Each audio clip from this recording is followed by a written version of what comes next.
Hello students, today we are going to start new topic causes of business risk in OC. Chapter number 1. Nature, purpose and scope of business.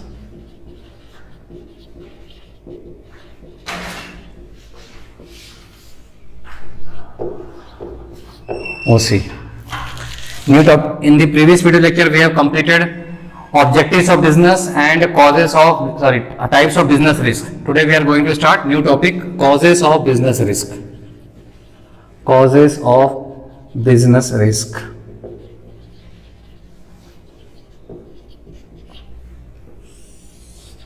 Business risk means those endangers which may affect business negatively. Business risk are those endangers which may affect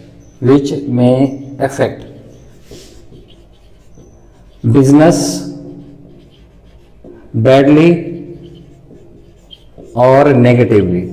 Badly or negatively, both are same. Badly, negatively or adversely. So any reason, any factor which may affect our business negatively or badly or adversely, such factors are called business risk. We have already studied that business risk is of two types, man-made risk and natural risk. Now, what are the reasons or name of the factors which may create different types of risk for business units? These are change in technology,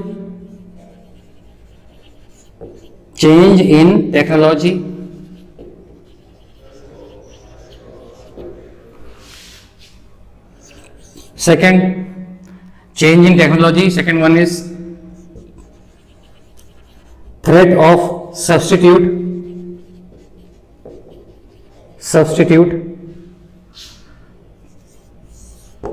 Change in technology, threat of substitute. And third one is competitors.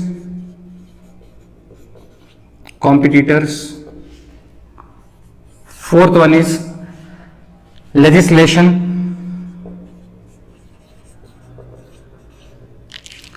Fifth one is physical risk. And sixth one is uncertainty of demand.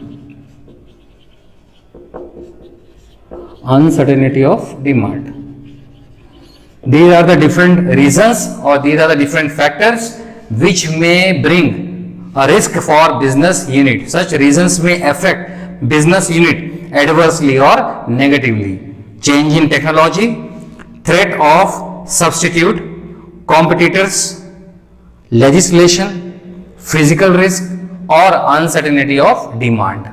Now first one is change in technology. How change in technology brings a negative result for business, or how it could be a risk. Now first one is change in technology.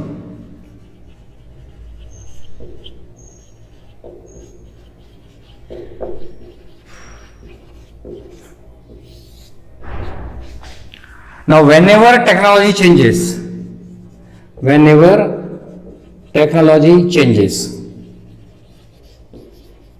now there are certain some business are such in which technology changes very frequently.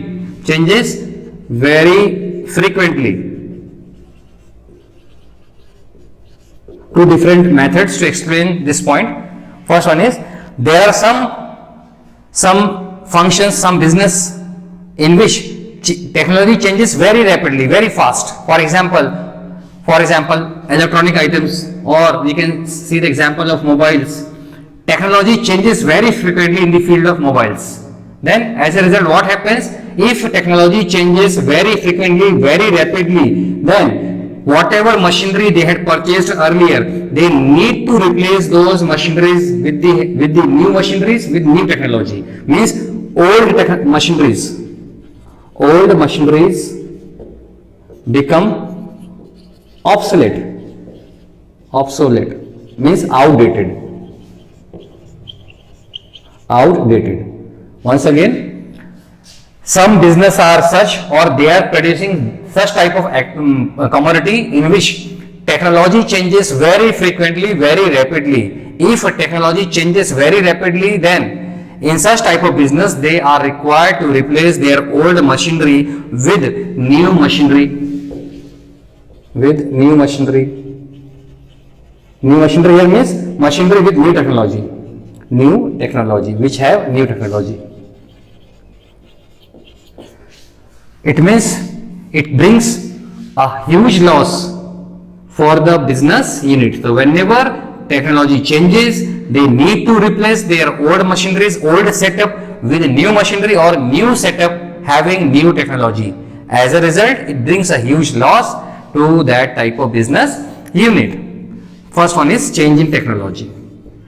And some business are such in which technology remain constant for a longer period, means it does not changes frequently. So it does not bring a huge loss, does not become a big risk for such type of business. So where technology changes very frequently, it brings a big risk, huge risk for the business unit. If technology remain same for a longer period, it does not change frequently, in that case for such business unit risk becomes smaller. This is change in technology. Beside this, another explanation according to your textbook, when some new products are introduced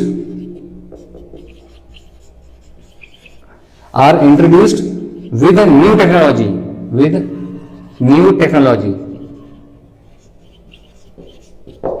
then it also means introduction of new products with new technology brings a lots of risk for the existing business. For example, earlier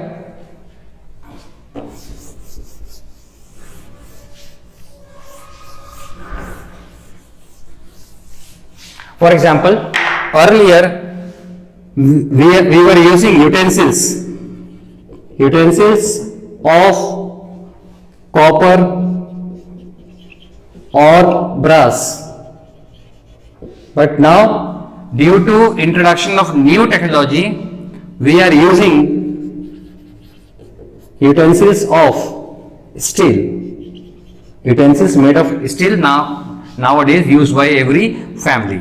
So due to introduction of new technology, steel is used for utensils. It means it brings introduction of steel brings a huge risk for those business units which were producing utensils from copper or brass. So it brings introduction of steel brings a risk for the production of those production unit which were producing copper or brass. So whenever new technology introduced, obviously it brings risk for various business unit. Second one is, first we have completed change in technology. Now second one is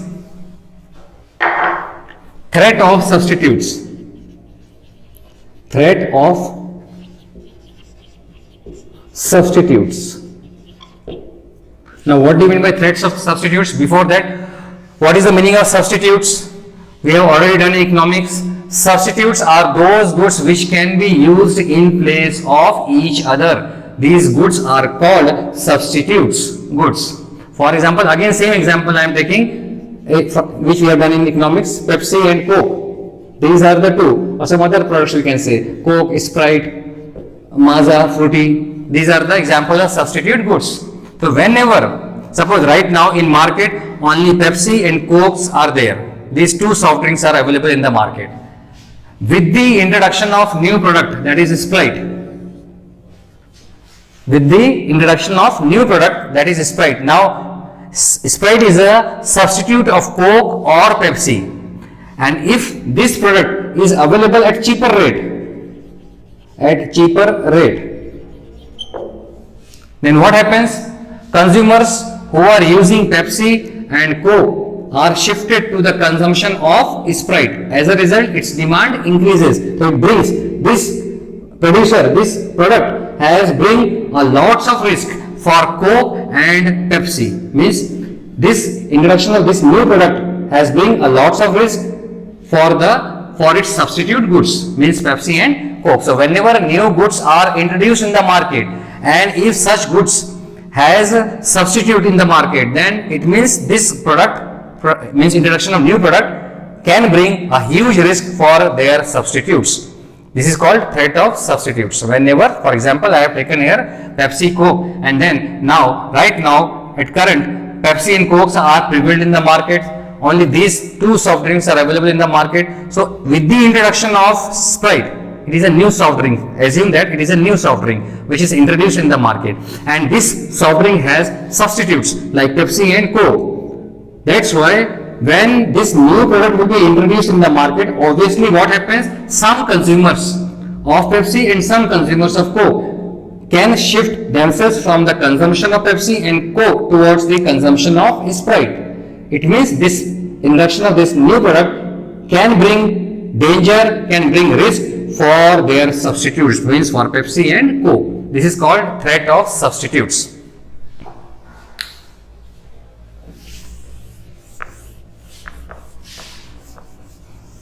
Third one is competitors.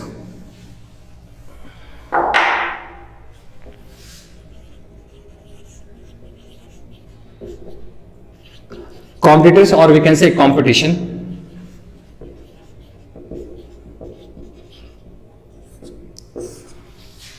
Now, whenever competition increases, for example, this is product A, B, means product is same, but same products are produced by different producers. Producer A, producer B, producer C, producer D. For producing same type commodity, if there are large number of producers, it means competitions are more in that particular product. For example, in the field of communication, different companies are involved. Reliance, then Idea means Aditya Birla Group, then Telenor, then Airtel.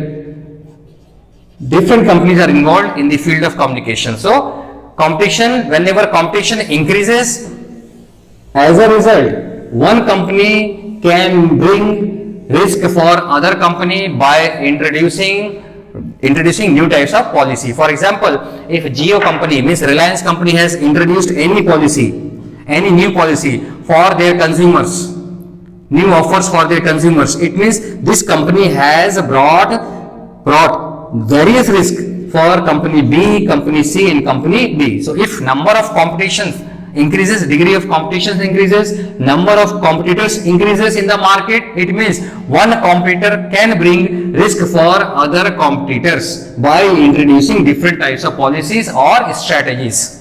This is called competitors or competition.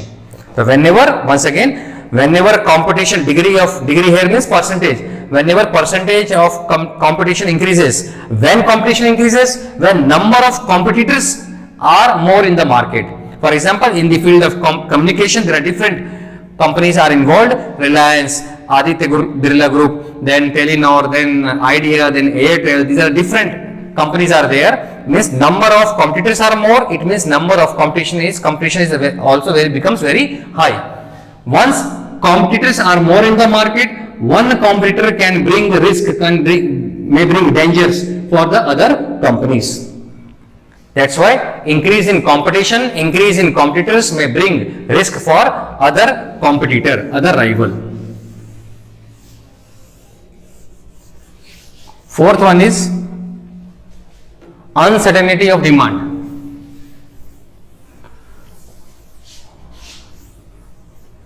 Fourth is uncertainty of demand.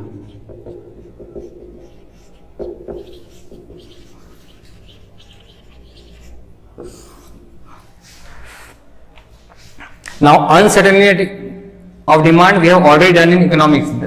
That demand may increase or decrease due to many reasons. These reasons may be a price of commodity. We have already done in economics.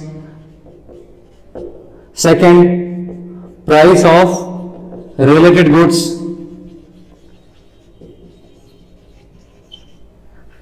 Income of the consumer.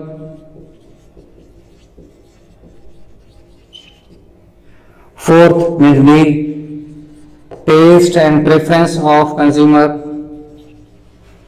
Preference of consumer. E, other reasons we are taking. Other reasons means expectation of change in price in near future or size and demographic profile of population. So these are the reasons. Price of the commodity or price of related goods. We have done related goods are of two types: substitute goods and complementary goods.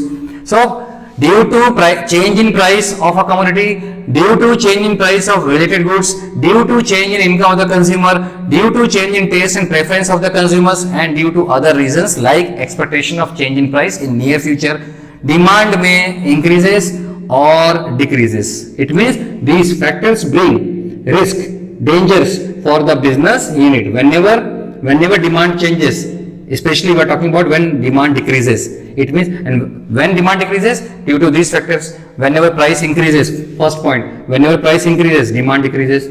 Whenever price of related goods means substitute goods, for example, PepsiCo, if price of Pepsi increases, demand for Coke also increases, and demand for Pepsi decreases because Pepsi has substitute goods. So it brings, whenever price increases, it brings danger for Pepsi but opportunities for Coke. Income of the consumer, whenever income of the consumer decreases, demand also decreases, means decrease in income may bring risk for demand of particular commodity. Taste and preference of consumer, when taste and preference of consumer becomes unfavorable, then also demand decreases, means unfavorable taste and preference for a particular commodity may bring risk for that commodity. Other reasons, for example, expectation of rise in price. Price is going to rise in near future. If price is going to fall in near future, not right now, price is going to decrease in future, then what happens? Demand will increase. But if price is going to increase in near future, then demand will reduce at current price. If price is going to rise in near future, then demand will increase. But if price is going to fall in near future, means price of the products is going to fall, means product becomes cheaper in near future, then what happens? Demand will also decrease at current price. So decrease in price in near future may bring risk for the demand of particular commodity, because price is going to be cheaper in near future. The consumer will not purchase goods at current price. They will reduce the demand. So decreasing price in near future may affect the demand negatively. It brings risk. Another point, legislation.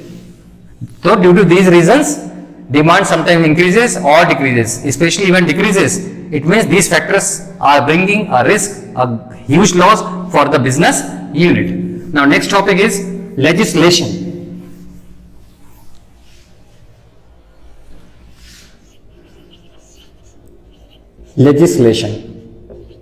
What do you mean by legislation? Laws or act or rules and regulation.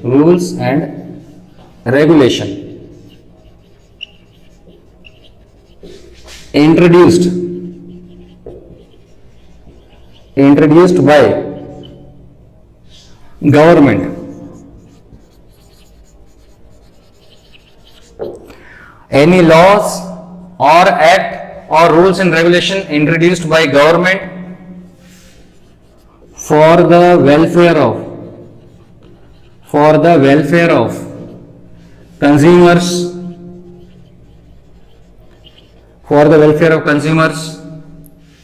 or employees is called legislation. Means in order to protect consumers, employees means workers or the individuals who are working in a particular business unit. So in order to protect the interest, in order to provide welfare security to consumers, to employees, to other groups, traders, suppliers, bank from whom business units are taking loan from bank. So time to time they are introducing new laws or new act or new rules and regulation in order to protect these different groups, consumers, employees from the exploitation of business unit. Business, sometimes many business units are adopting unfair trade practices. They are adopting unfair trade practices, means unethical policies they are introducing. Through those unethical approach, they try to exploit their consumers or their employees or third party like bank. For example, if business unit has taken loan and they are not returning interest, not paying interest and not returning the amount regularly, it means they had adopted unethical approach. Besides this, if they are selling low quality products at higher prices to consumers, it means they are adopting unethical approach, means they are adopting unfair trade practices in order to earn huge profit, means they are adopting shortcut method to earn huge profit. For this purpose, they are exploiting consumers. How? By selling them adulterated products, mixed products, not pure products at high price. Similarly, employees, they are exploiting their employees also by giving them low salary. According to their work, they are not giving the salary or they are not paying the salary or wages timely. In this way, they can exploit their consumers or employees. So, in order to protect these parties, consumers, employees from business units unethical approach, government has to introduce laws, different laws, act, rules, regulation time to time so that they can protect these parties from the business unfair trade practices. For example, government has introduced Minimum Wage Act. Minimum Wage Act. According to this act, Minimum Wage Act, according to this act, employees or workers who are working in this particular business unit, they will get at least this amount, whatever amount is decided by the government. For example, 300 per day, 300 rupees per day. It means whether workers are doing more work or less work, but at least they will get 300, not less than 300. They will not receive less than 300. This is the minimum wage rate. 300 only I had given example. Similarly, another act, Consumer Protection Act. Consumer Protection Act. This act was introduced in the year 1986 for protect consumers' welfare, means in order to protect consumers from the exploitation of business unit. Various laws are introduced in this act, Consumer Protection Act. For example, right to safety. What is right to safety? Means consumer has right to select goods which are safety for them, means they are not required to purchase adulterated products. Adulterated products means mixed products which is not pure.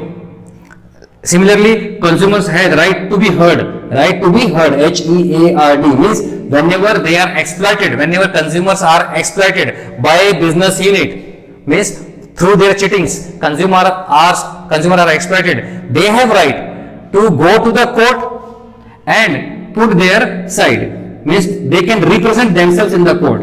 There are different types of court: consumer court, district court, national commission. These are the different courts which are established for consumers. There consumers can go and make their complaints against the business units. That is called legislation. So time to time government is introducing different types of laws, act or rules and regulation for consumers, employees, in order to protect these parties from the exploitation of business unit. From the exploitation of business unit, which is called legislation. So 5 points we have completed.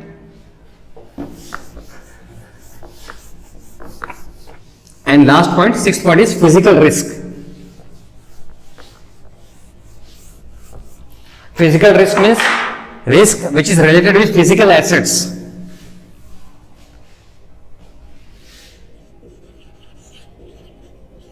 Physical risk. Risk which is related with physical assets. Risk which is related with physical assets. Now, what is physical assets? Which can be seen, which can be touched. For example, plant and machinery,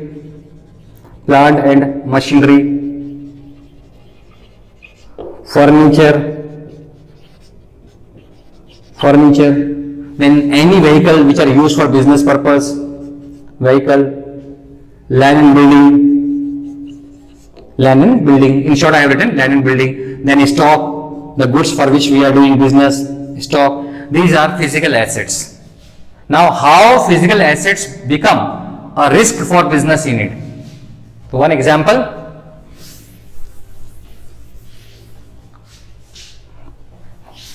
If one example is non-working of machinery. Now, we had purchased the machinery by investing a huge fund. For example, business unit has purchased a machinery of rupees 5 lakh. Why they had purchased machinery? For production, but due to some reason, due to bad handling, this machinery is out of service. It becomes out of service, means due to some reason, it damaged. Machinery is damaged. As a result, what happens? Production stops. Not for a long period, for a temporary period, for a short time period. Till then, they are not able to purchase another machine. Their production stops, and due to stop of production, it brings a risk. It brings a huge loss to the business unit.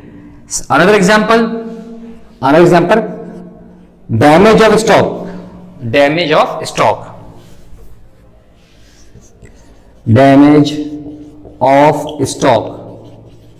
due to bad handling.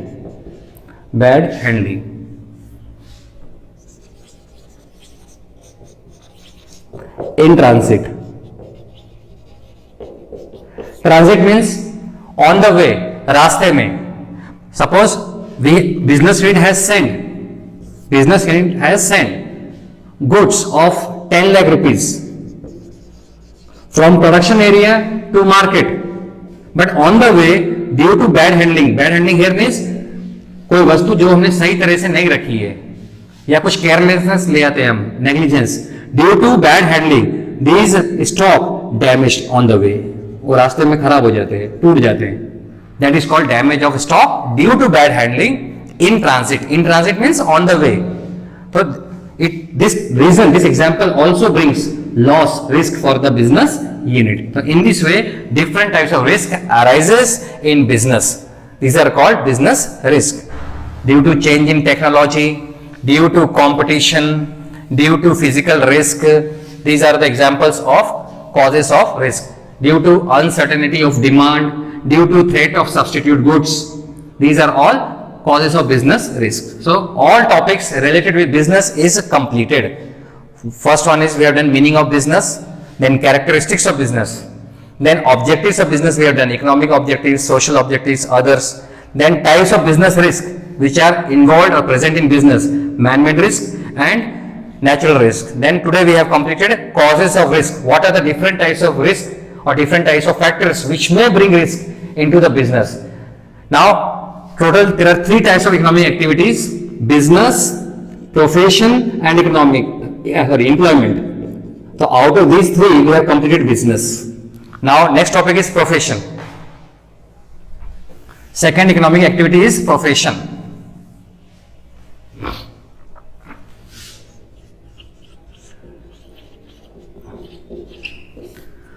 What is profession? What is business we have done? Business is all the three, business, profession and employment, all are economic activities. So in all the three terms we can use it is an economic activity. Business is an economic activity which is undertaken in order to earn a profit. Now what is profession? Profession is also an economic activity.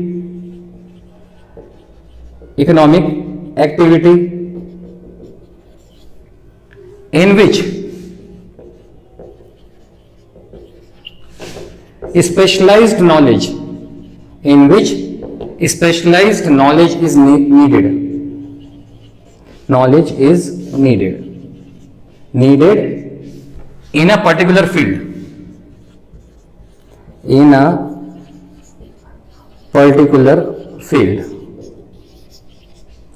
economic activities. Profession is an economic activities in which specialized knowledge is needed in a particular field, and such knowledge can be used only after getting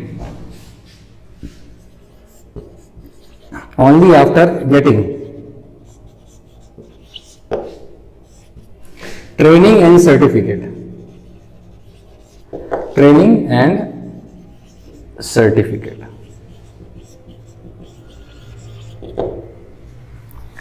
Profession is an economic activity because through this activity they are earning income, they are earning money, they are earning fees.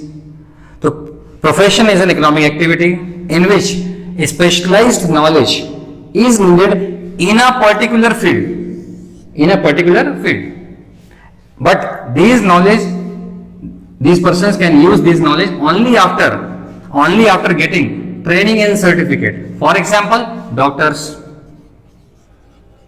For example, lawyers. For example, chartered accountants. They are coming under the category of profession.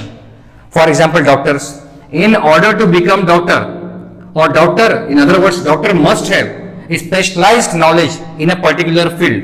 Now, branches of doctor is also different types: orthopedics, neurologist, gynecologist.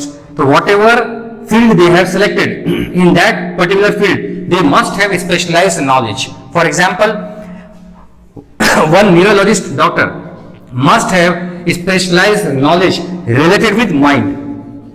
They are a doctor of mind. So they must have specialized knowledge in a particular field. Orthopedics, they have specialized knowledge related with bones.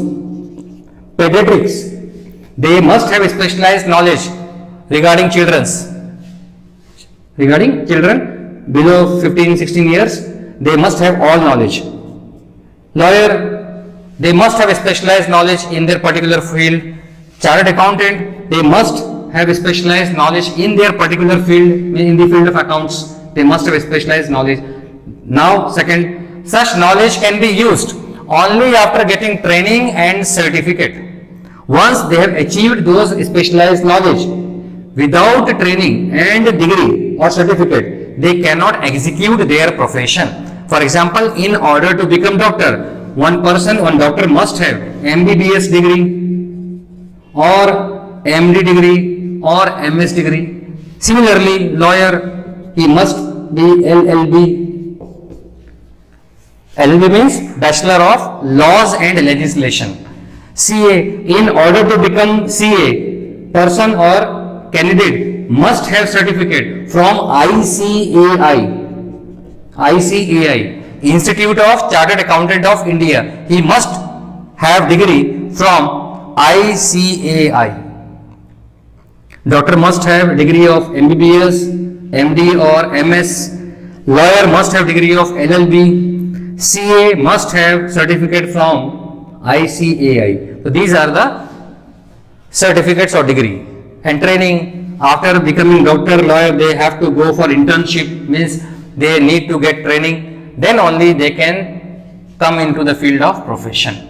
So profession is an economic activity in which specialized knowledge is needed in a particular field, and such knowledge he or she can use only after getting training and certificate or degree or license. Doctor needs license. Whenever they are establishing private clinics, they need license.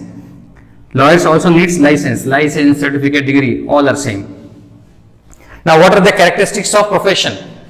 After learning this definition, reading this definition, what type of observation we can derive for profession? That is called characteristics.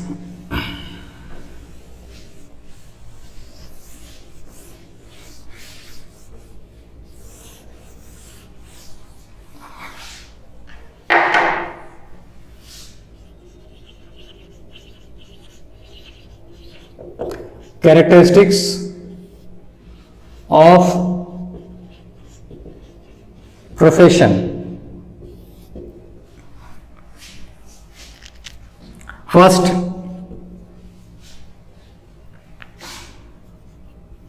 A person must have specialized knowledge.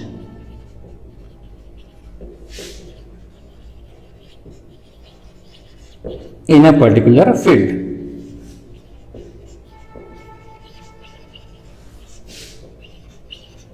In a particular field. The person who is a professional, he must have specialized knowledge in a particular field. Again, same example, doctor must have specialized knowledge in his field.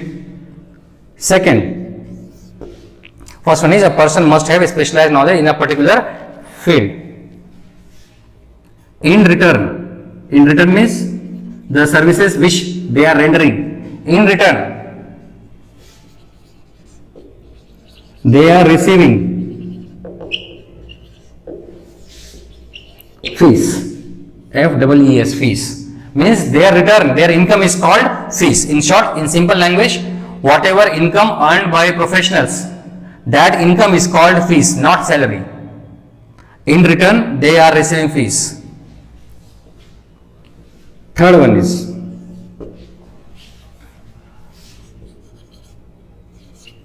they are doing independent activity. They are doing independent activity means, suppose doctor has established a private clinic. It means he is not dependent on some other senior for earning money. He has established his own private clinic by investing his own money and trying to earn income. So they are doing independent activity, or we can say profession is an independent activity. In simple language, profession is an independent activity. Profession is an independent activity.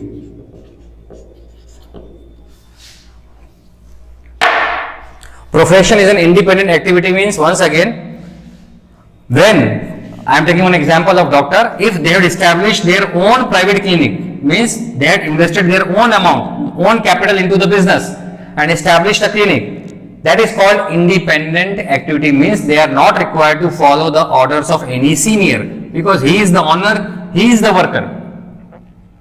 He is the owner as well as he is the worker for this private clinic. He has invested the amount and he will get the profit. That's why we can say that this doctor is not dependent on any other senior officer in order, or any other institution in order to earn income. But the same doctor, if same doctor has joined any hospital, means he has not established his own private clinic, he has joined any hospital, private hospital or government hospital, then we can say that doctor is not coming under this category, independent activity. Then it becomes dependent activity.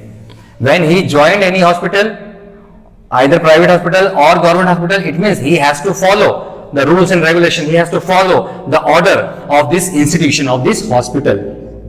In that case, we can say that this doctor is not coming under the category of independent activity. Profession is an independent activity means when professionals are establishing their own business, then it is an independent activity.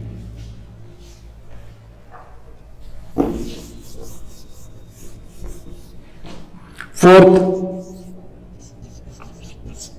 profession has no relation with production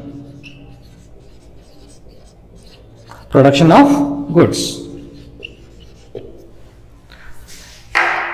Profession has no relation with production of goods. Very simple clarification that all professionals like doctors, lawyers, chartered accountants, company secretary, they are not involved in producing of goods.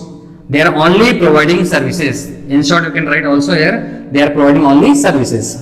In short, I am writing only services. Doctors are treating their patients, means they are providing services. Lawyers are providing services to their clients, means they are not involved in production of any physical goods. They are only rendering services to their customers. Here customers means client. profession has no relation with the production of goods. The four characteristics we have completed. A person must have, means professional, must have a specialized knowledge in a particular field by rendering services, by providing services to their customers. They are receiving income which is called fees. Profession is an independent activity, and profession has no relation with the production of goods. They are providing only services. Fifth one, every profession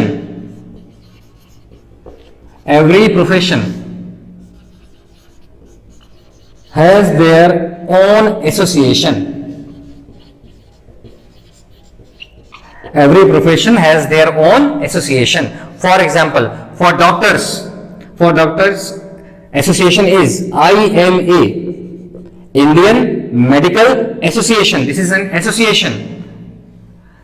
All doctors have to follow the rules and regulation introduced by IMA, Indian Medical Association. They are restricted to follow the rules and regulation or responsibilities given by IMA to all doctors. In the same way, chartered accountant means CA. CA has to follow all the guidelines established by ICAI. This is an institution, means association for chartered accountant. Whatever guidelines issued by ICAI, all chartered accountants are required to follow those guidelines. Means every profession. For CA, ICAI, for doctors, IMA, for lawyers, lawyers chambers, every profession has their association. Sixth, every profession has their own association, and every association established code of conduct. Code of conduct means rules and regulation. Every associations are establishing some code of conduct, some rules and regulation, which is compulsory for professionals to follow. For example, CA, chartered accountants are required to follow the code of conduct. Code of conduct means set of rules and regulation. Set of rules and regulation. Whatever rules and regulation introduced by ICAI, doctors are not required to follow these code of conducts. Code of conducts of ICAI.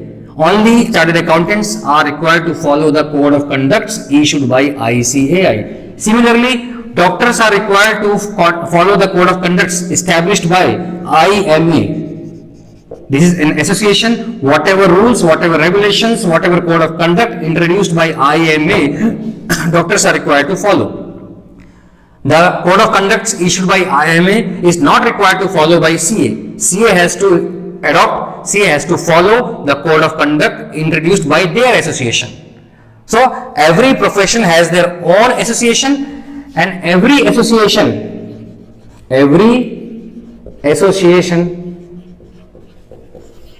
has their own code of conduct,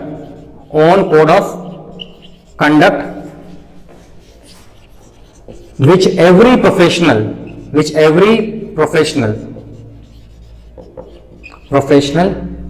is required to follow. Means they are bound to follow the rules and regulations, required to follow.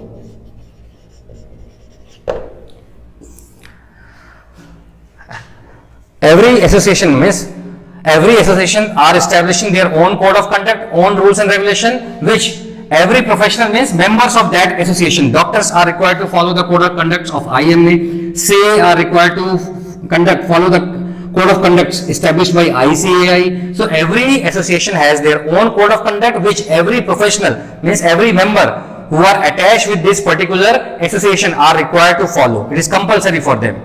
And seventh, we all know that profession is an economic activity. Profession is an economic activity. These are different characteristics of profession. A person must have a specialized knowledge in a particular field.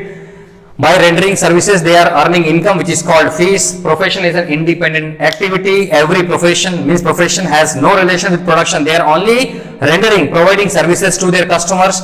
Every profession has their own association, and every association has their own code of conducts once again, set of group of rules and regulation, not group, set of rules and regulation introduced by a particular association. Whatever rules and regulation introduced by IMA is compulsory to be followed by doctors. Whatever rules and regulation introduced by ICAI is compulsory for chartered accountant to follow. So every association has their own code of conduct which every professional or every member is required to follow. And profession is an economic as well as continuous activity.